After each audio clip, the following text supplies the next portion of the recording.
Leadership. All of us have the ability to be leaders. Everyone has the potential to become a leader. What makes a leader? The first and foremost is the vision. Leaders have dreams, and those dreams are beyond the self. There has never been a leader whose dream is concentrated on the self. So my great inspiration is the great Iqbal. Iqbal, in my opinion, was probably the greatest Muslim philosopher in the last 500 years. And he came up with this concept of a leader. He used the symbol of Shaheen, the eagle. And why did the eagle soar above everyone else, which is what makes a leader? Because the Shaheen, the eagle, broke away the chains that keep us grounded. So what stops us from achieving this great God-given potential are the various chains that make us tread the trodden path. So the Shaheen, the eagle, has great dreams.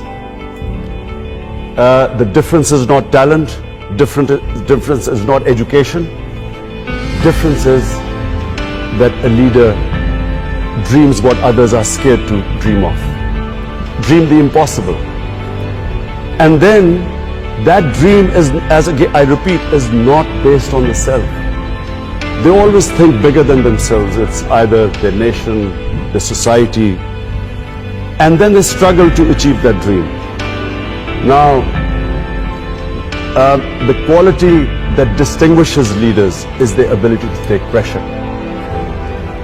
Winston Churchill became a leader in Britain.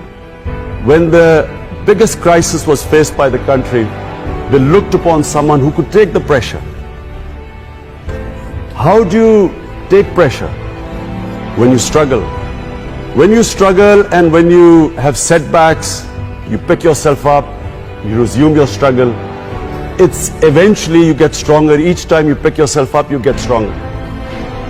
So, a Nelson Mandela, it's 27 years the man spent in jail.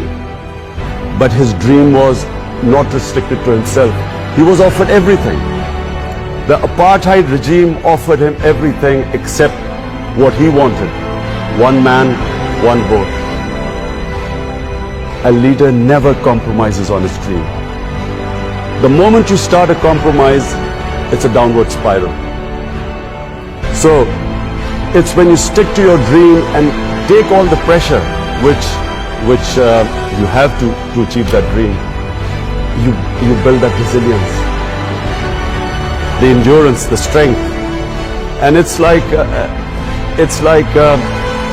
physical exercise. The bigger weights you pick up, the stronger you get. The more you pit yourself against resistance, the stronger you get.